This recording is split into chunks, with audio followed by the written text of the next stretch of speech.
the topic itself of a grief and loss of a loved one, which is already a lot, as many of you know. So let's see.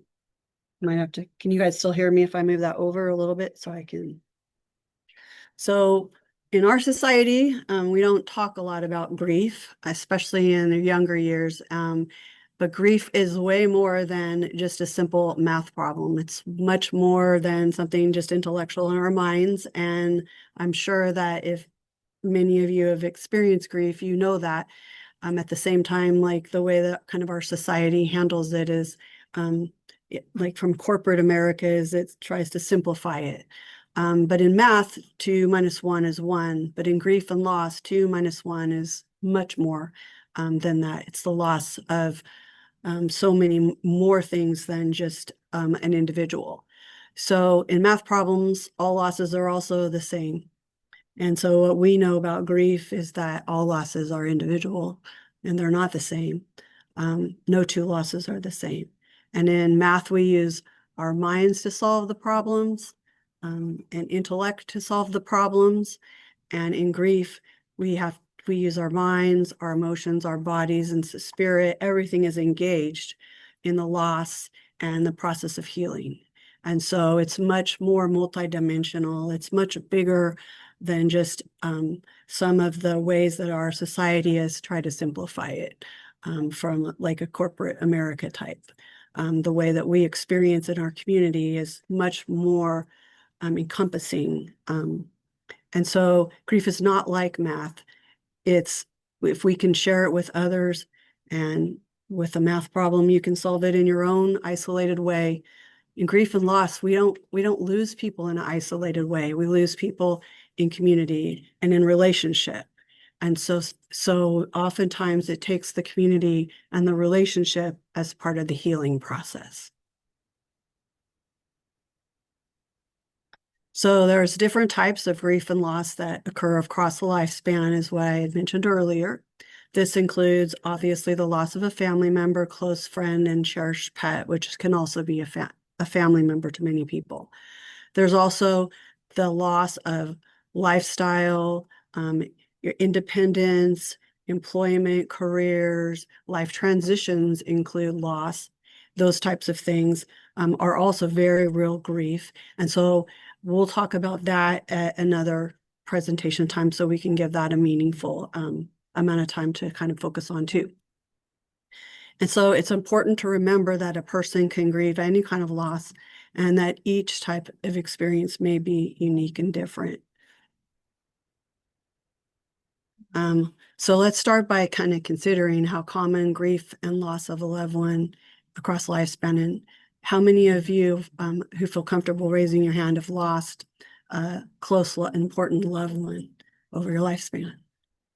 So it includes like majority of us.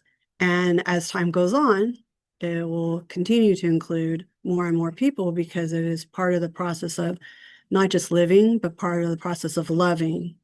At the same time, sometimes when people lose someone and they feel alone, which is really the paradox of grief, is that when you lose the person and it's so present and so consuming, you can feel very isolated at times, which is really where the community and the connection to others is so important on a kind and gentle way. Grief is often difficult to put into words. There's no 1 or 2 words that can ever describe how any of us feel about each other. So then there's even no words to describe a loss. The Merriam-Webster dictionary calls grief intense sorrow, especially caused by someone's death. But that actually is very minimal in the sense of what grief and loss of a cherished loved one can be. That's just barely even hardly scratches the surface. Yeah, that's me. Oh, sorry. I tried to make it bigger and You were the top of your head. thank you for, yeah. So as we talked about, grief is way more than math, and it's more than subtracting somebody out of our lives. And then we talked about the different types of grief. and loss, and how it can be a loved one, and also it can be an experience, our independence, our careers, our health, our lifestyle, and we will talk about that next time. So then we also considered how common it is. And in here, it's very common. And out there, it's also very common. And yet, the paradox is that, and the irony is that many times people feel very alone when they lose somebody. And that is something that can only be really healed by community and sharing in a gentle and thoughtful way. So then I talked more about how grief is difficult to put into words. There's no one word to describe the loss. How do you describe an empty space? How do you describe a hole? It's hard to describe where there's lack of something. And when the lack of something is so profound and so meaningful, it's even less likely to have the words to share for that. And so it's important to acknowledge that it's not often just about words. There are other ways to share in grief with other people, and just sometimes presence of being with other people helps them to not feel as alone. In the 1969 book on death and dying, Elizabeth Kubler-Ross explained 5 different stages of grief, which many people are familiar with.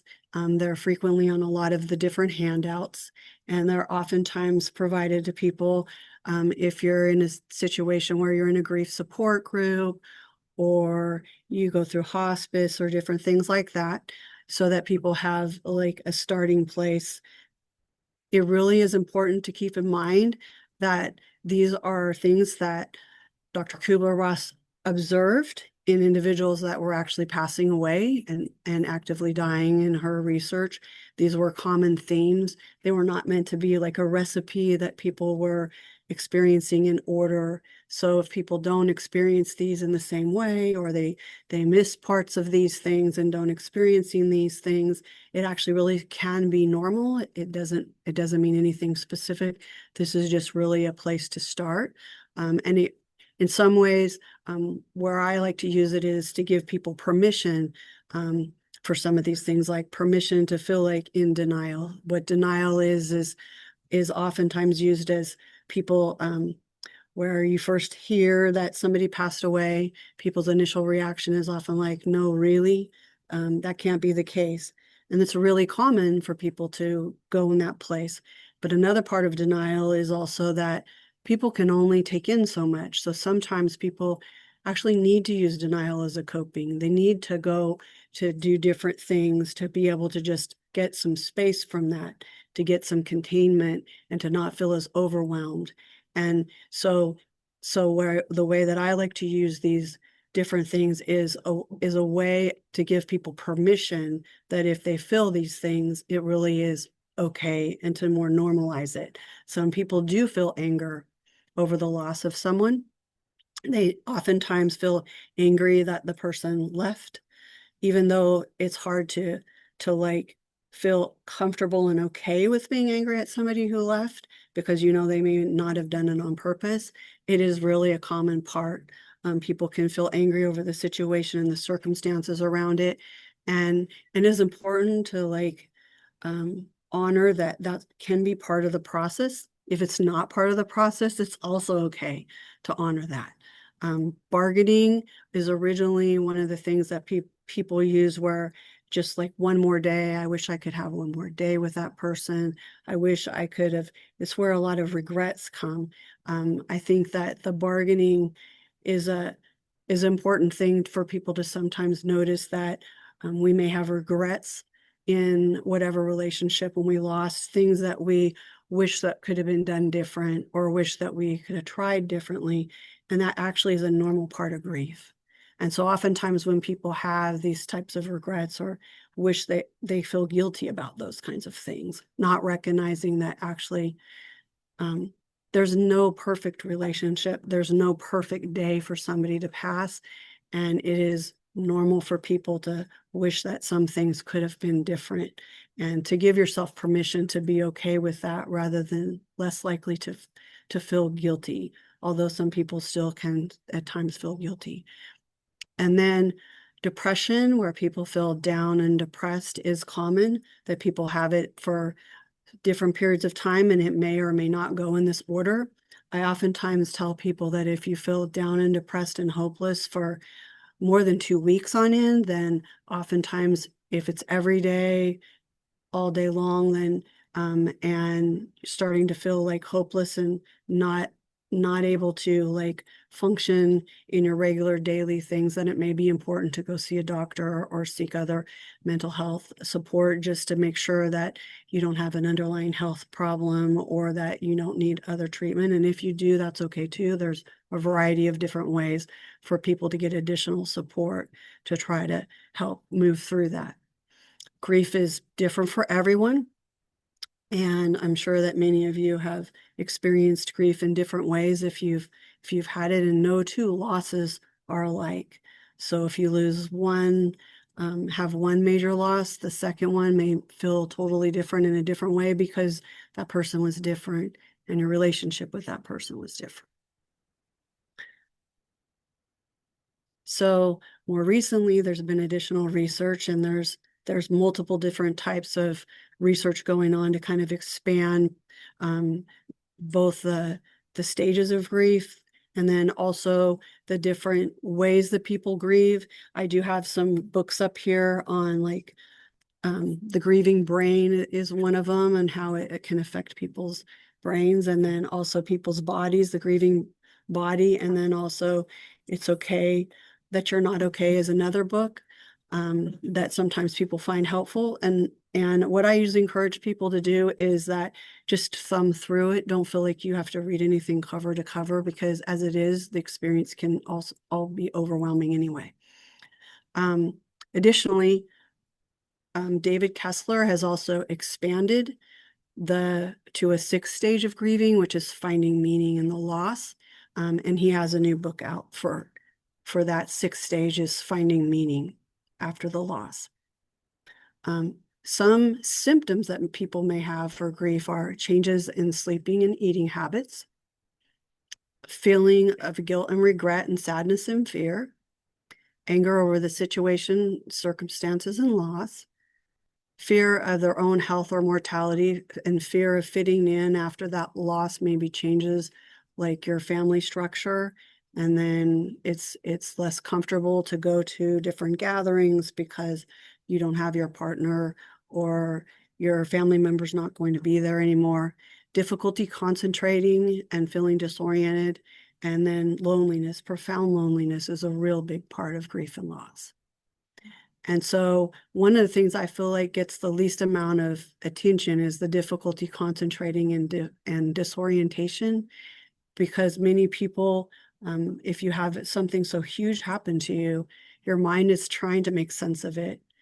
And while your mind tries to make sense of it, it can feel very disconnecting to other people, and it can feel very hard to concentrate on little basic tasks. And that is actually super common, but many people don't talk about that. And then when it happens, it can feel even more unnerving to people.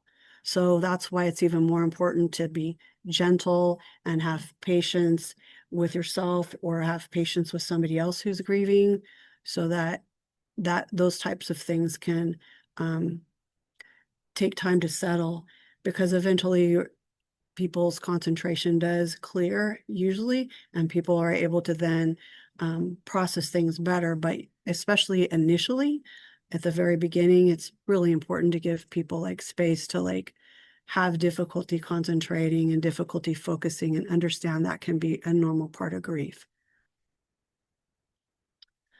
There's also research published online on grief and the heart.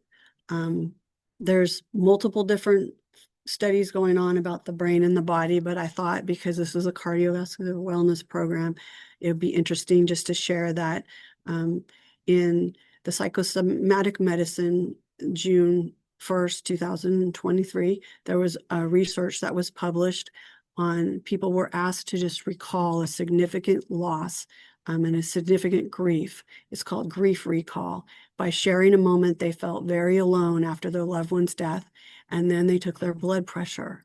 And the findings were the top number of their blood pressure on average was 21 above temporarily in the participants as they were doing grief recall.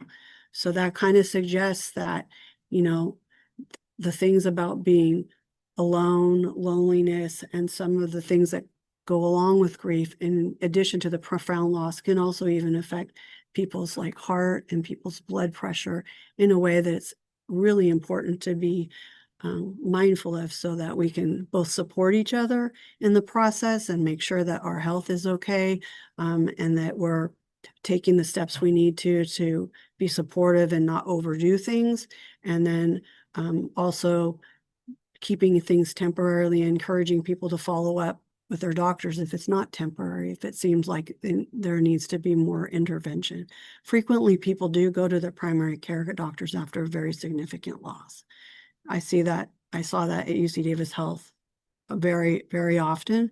And it's really a personal choice if you feel like that's something that you need to do, but it's really not uncommon. Usually people can get in to a primary care doctor like in a shorter period of time. And oftentimes, they want their health checked and they want to make sure that they're okay in some ways.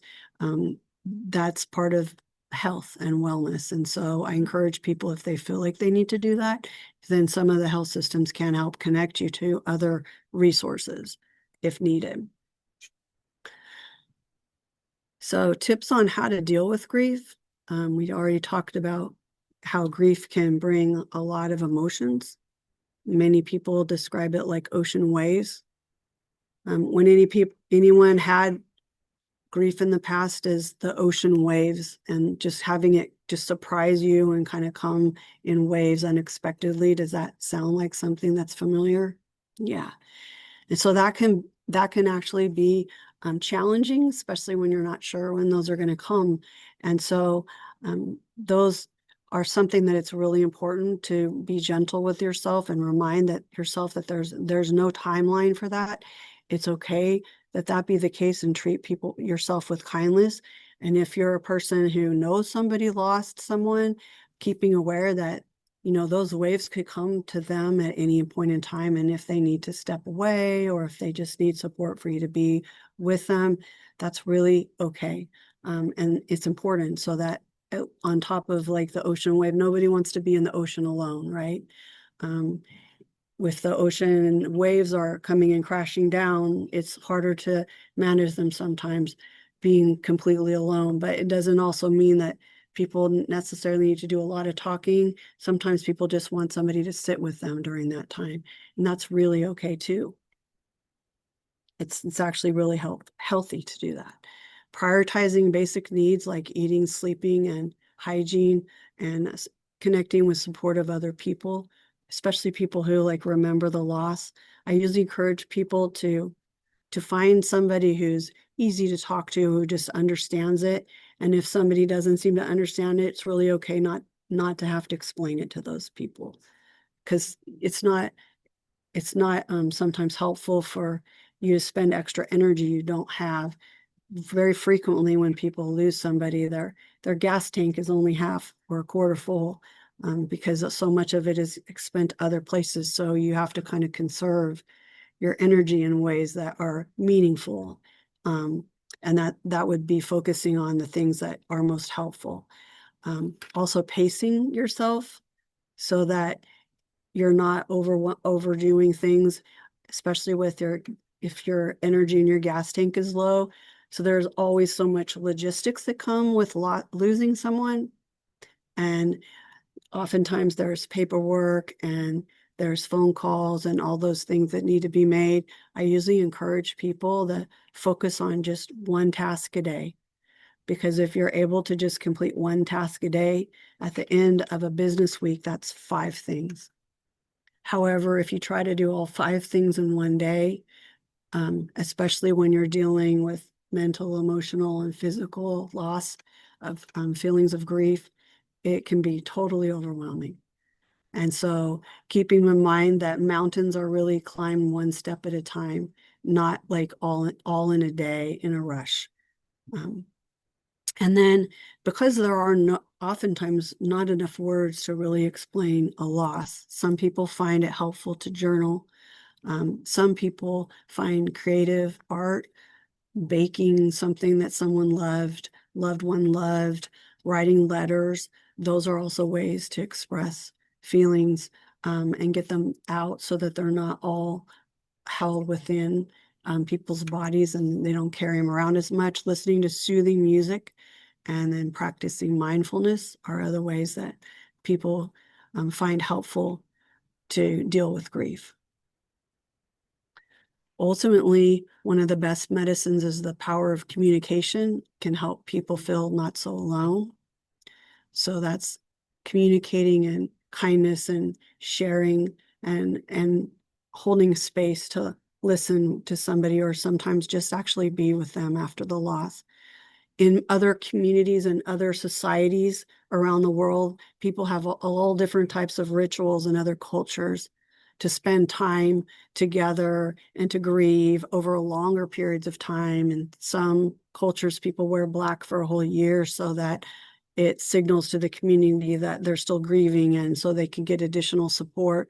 In our culture, we don't have that. So it's important for us to like help each other and recognize that that the short grieving time that it's allowed in a workplace, which is sometimes only 3 to 5 days, is completely inadequate.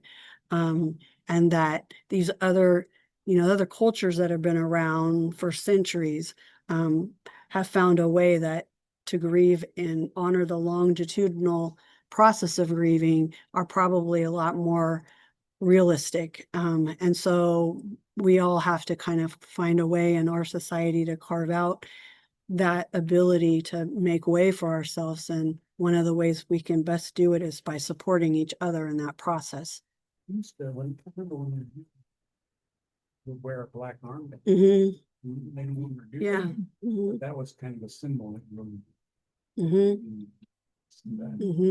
And wearing black used to also be more common than it is now. Now it's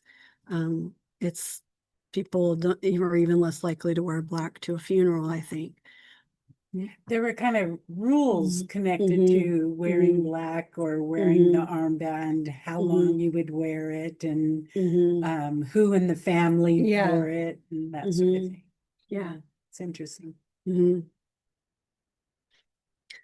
so I think also that now people are choosing to do different types of burials and different approaches to end of life. Then it kind of is changing some of the routines out there as far as if people may not have a service right afterwards and may choose to have it at a different location or farther out from the date as a celebration of life. Sometimes people find that helpful, and then other times people find loss in that as well. And I usually encourage people to also find their own way to honor somebody if they feel like maybe the celebration of life is where they aren't able to go, to try to see if somebody can do online so that you can at least watch the services, or to be able to set up flowers or a candle or something in your own way to honor that, because those symbols and those rituals we do, they're important. They're very real. In the absence of somebody, they become even more important to have a visual and a perspective and something when there's this large absence can sometimes feel very comforting. So to hold space for someone who's grieving, be patient because everyone grieves in their own pace, and just being present and honoring people's feelings can sometimes feel like the most supportive and kindest thing you can do. So some of you have connected up with me and asked to process about grief and just to share different things about grief with me. And I'm comfortable doing that. And so is Rhonda. Rhonda is very experienced with working with people with grief. Some of you just share with each other and find people within here. And I encourage all of that. Also, I encourage people to not talk to me if they feel like they don't feel like they need to talk about grief or to even talk to me about something completely different. So if any of you approach me to talk about something that's completely different, that's perfectly fine. I support where you are in your process, and that is the most important thing. And sometimes I know that people come here to also help get a break from it. And I want to support that in every way I can as well, because sometimes it's hard to contain all of it. And sometimes we need a breaks from it. And that is actually healthy. And so wherever you are in your path, or if you spoke with me in the past about something, and I honor that you wanted to speak with me then. And I also honor if at a later time you don't want to speak to me about that and you would like to continue on with whatever you're doing. I don't have any expectations on how you handle your journey, because it's your own journey, and I really do wholeheartedly respect that.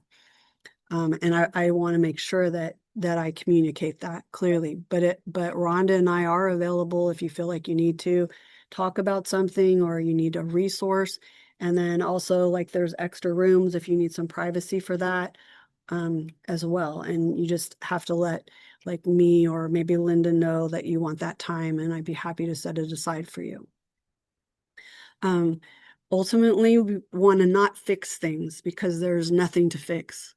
Which is one of the hardest, most challenging things, because if we could fix it just like the math problem, we all would be doing it instantly. And so it's something to acknowledge that there's no fixing it. But many people will want to fix it.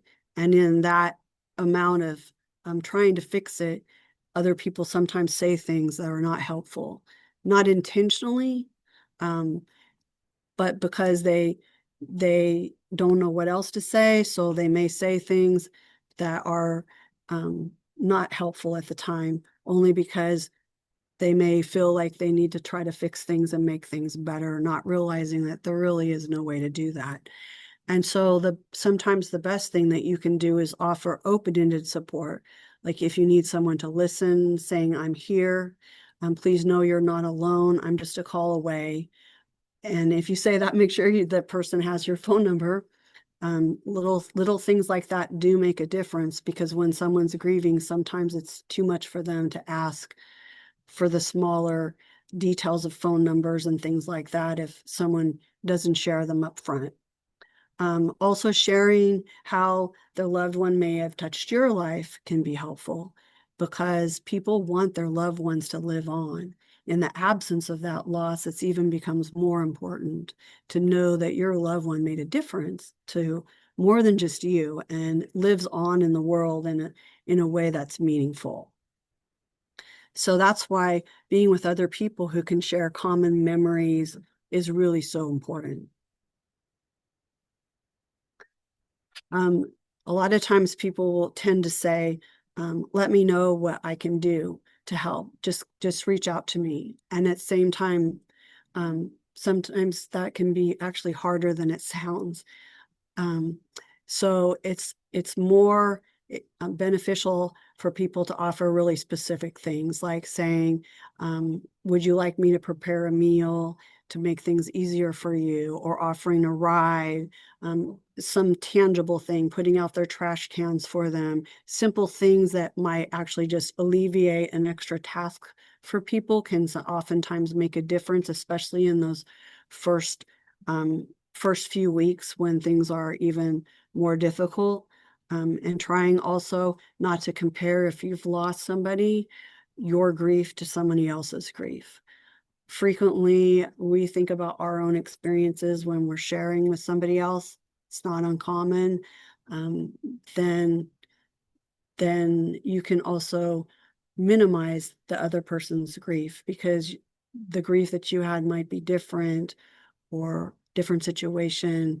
And then also it makes it shifts the perspective to be more about you than that person's loss. So try to make it be about them. If you're going to talk to somebody who just lost somebody, try to make it be all about them for that moment, because it really is about them at that moment in time. And that's okay. That's how it should be. Holidays and anniversaries can also be really hard. Checking in and listening and offering extra practical support is important during that time. Somebody wants to participate in something, encouraging that, but also honoring if somebody wants to bow out and not do as much that year, or if they want to put an important like candle out or flowers or an ornament. I had shared some suggestions for the holidays in the newsletter that can kind of help, but those are things also for anniversaries and other times that can be meaningful. Another thing I had somebody do was that she felt overwhelmed when people were asking questions. It was somebody in her family that passed away, and then the extended family would ask a lot of questions all the time. And so she felt like whenever she was out, that questions would just get asked and it would be overwhelming. And so she lit a candle whenever she felt open to talking about and to invite questions. And then when the candle was out, people knew that she didn't feel like she was in a place to answer questions. And so we don't always have the village to light the candle, but sometimes I suggest just a word. If you have a word that you can say, like a code word or a simple word that meant something to you or the person, to kind of open that space, but then also another one to close it down if you need to, so that some way to invite people and also a way to contain it is really important. It's okay to not want to talk about it as much as it is to talk about it, and finding ways that you can manage that, giving yourself permission for that is really important, so that the waves of the ocean don't feel so consuming. And then the other thing is like being open to discussing loss as an ongoing part of life. So when that person is lost, they're not just lost for today, they're not just lost for tomorrow, they're lost for ongoing. And so that's forever changes things. And sharing memories, like over time, sometimes people will be afraid to bring it up at a later date or other Christmas, and actually sharing a memory a year, 2 years, 3 years, 5 years, 10 years later about that person shows that you still think about them, that you still care, and that they still matter. And that actually is an important thing, because frequently when we have a loved one pass away, it's easy to worry that that loved one's memory will be lost also. And the only way to share that the memory has not been lost is to share the memories of what you had across the lifespan, and encourage people to do that, because that actually really does honor. So a lot of grief is really like love. It's really synonymous with love. If we didn't love, we wouldn't be grieving.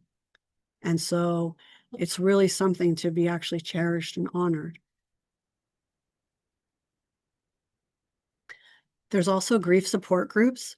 They can be helpful to some people. Other people can feel like maybe they want to talk to people one-on-one, and either is okay. Grief groups can provide a safe, non-judgmental place to explore and unpack work, better manage, and potentially find meaning in grief when it's a good fit. Some grief groups are different than others, so I usually encourage people that if it's something they're interested in, to kind of like dip their toe in the water and give themselves permission to leave. If they feel like it's not a good fit, try something else. Give themselves permission to talk and also not to talk. It really is okay to just be an observer and see if it's a good fit. Sometimes they can make a really big difference if people feel connected to the individuals in the group. If it's not a good fit, usually people know like pretty quickly. So I have that description of that thing when you go to a classroom and you just kind of, as a kid, thinking back when you're a kid, you just knew that it seemed like somebody sitting next to you could be your friend. And then there's somebody else that you just feel like you didn't want to sit next to, and you have no words to explain that sometimes. It's just this feeling you get when you walk in and you see another kid playing and doing something that you might have wanted to do. You can connect with them. that's the feeling of comfort that you have with just somebody that's beyond words. And so look for that when it comes to a place to feel like you're connecting at a very vulnerable place, some place where you feel comfortable, like the shoe fits. And if it doesn't, give yourself permission to take it off and walk away, because it's already hard enough. And so finding meaning, the sixth stage of grief, that was what David Kessler wrote about in his book, his new book. So he worked with Elizabeth Kubler-Ross on her book on grief and grieving, and he more recently expanded the stages into the sixth stage of grief, which is finding meaning, and finding meaning in the loss. And for those who, remembering those who have died in a way that's more than the pain of the loss, but you remember the love of the loss, and that you find ways to move forward in ways that honor that pain and then also honor that love.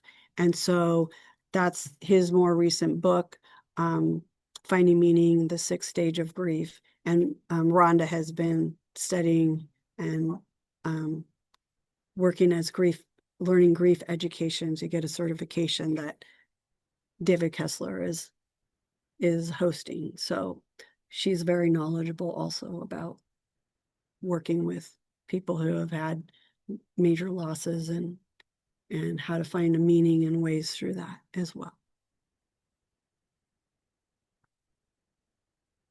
So does anyone have any questions or have things to share? No, it's a lot. I'm the lead at one-day grief workshop on February 21st Mhm. at the Auburn Retreat Center. Mhm. Retreat Center in Auburn, if anyone's interested in that, to talk to me. I lead a grief church that'll start in April for 8 weeks. Mhm. But again, I totally agree with you. If it's not a good fit, you shouldn't stay. And everyone's different. So if I would encourage people, if you found a place that wasn't a good fit, try another one. Yeah. Can you Mhm. repeat that? For Yeah. Zoom? Yeah. Can you repeat that for Zoom? Yeah. Linda? Let's let her, if we let her repeat it.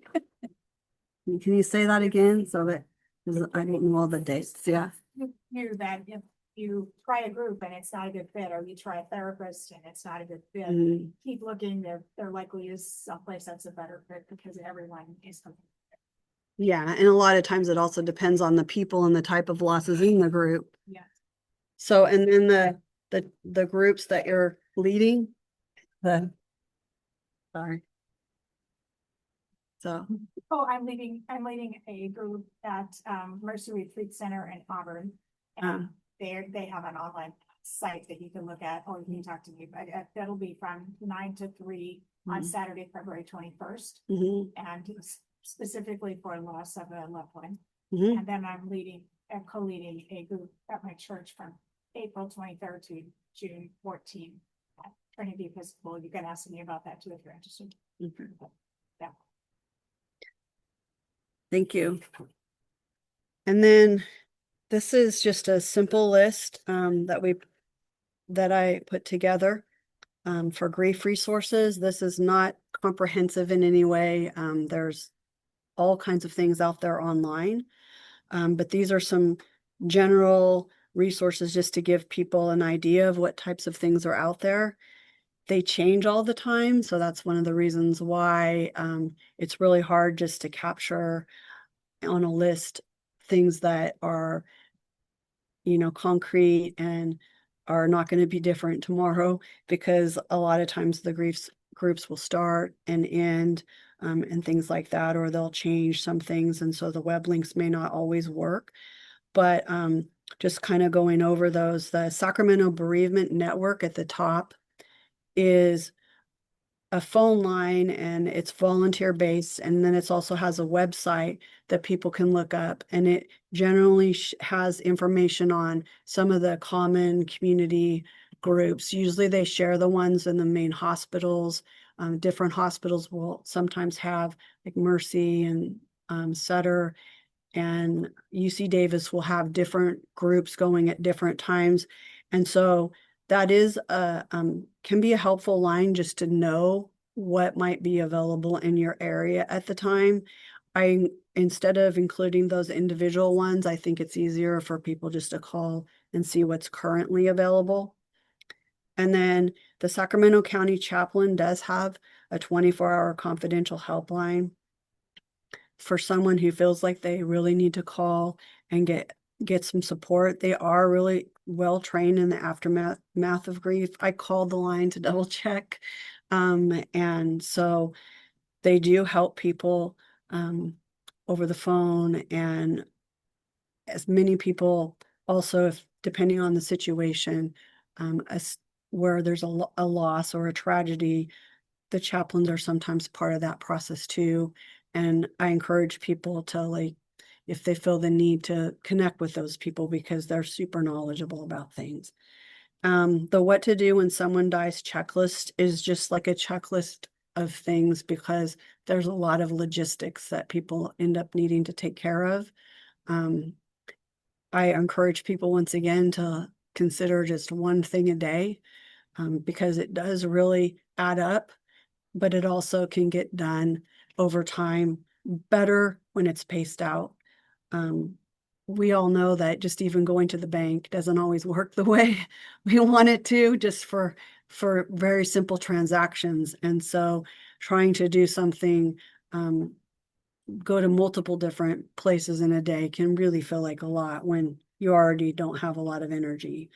And then Grief Share is a faith-based, and they have general support groups, which they're not for a necessarily specific type of loss, a specific family member, like a parent or a spouse or a child. They're usually, general, but they usually are church and faith-based. So I like to let people know that depending on how they feel about attending. It is a structured group process, and then it usually has like some literature that goes with it. You know probably more about that than I do, the Grief Share. Participated in it, but it's a it is a program that Mhm. train people in.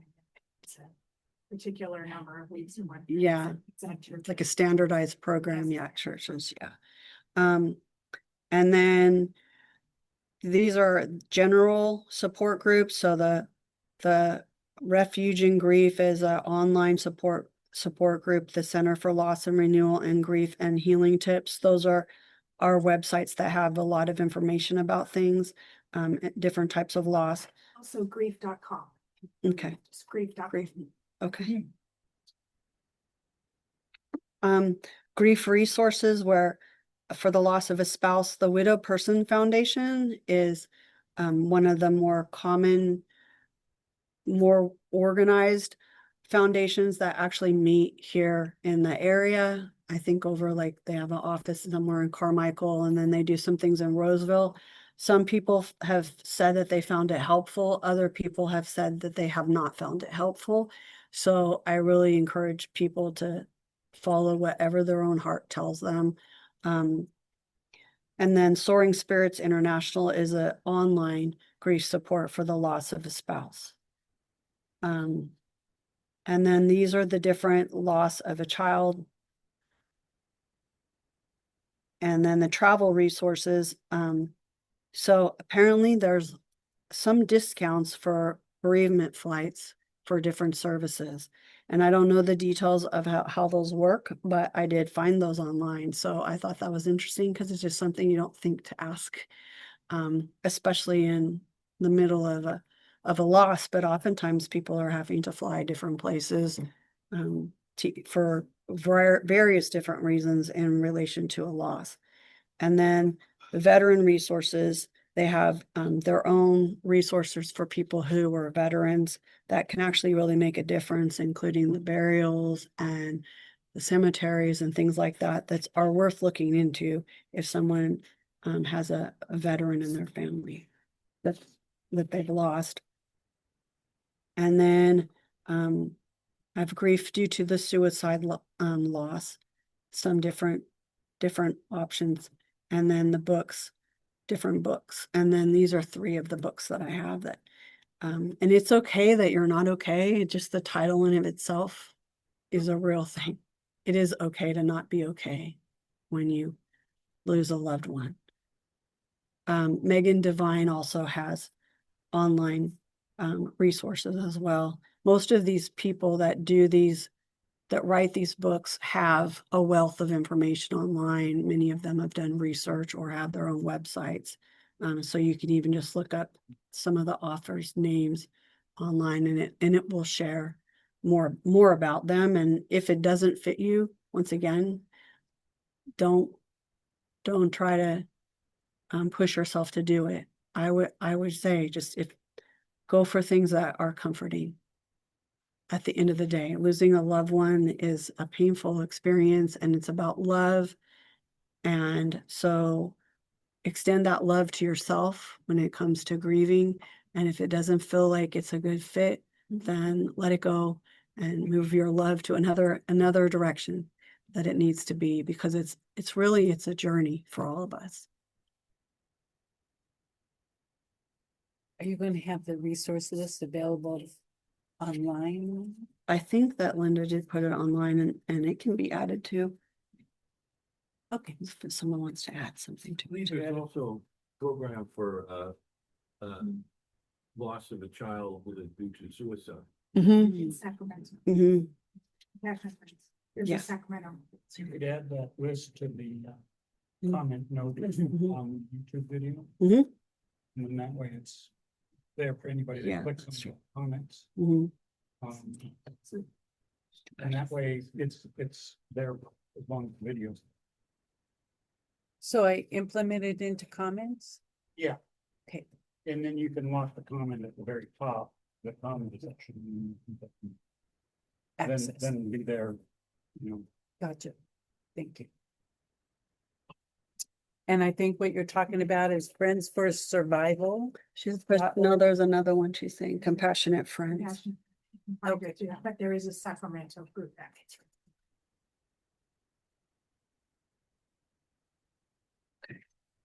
And then grief.org Group.com. or grief.com. That's Sorry. Debbie Kessler's. Okay. Yeah, I think they put his book. That was a smart. But his tips book- for a website.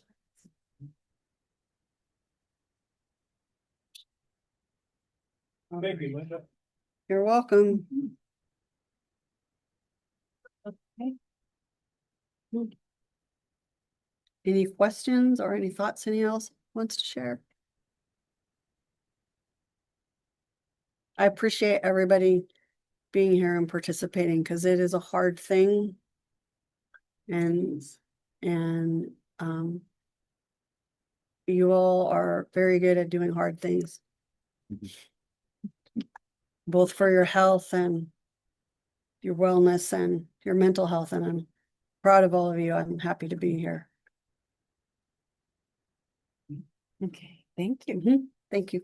Thank you.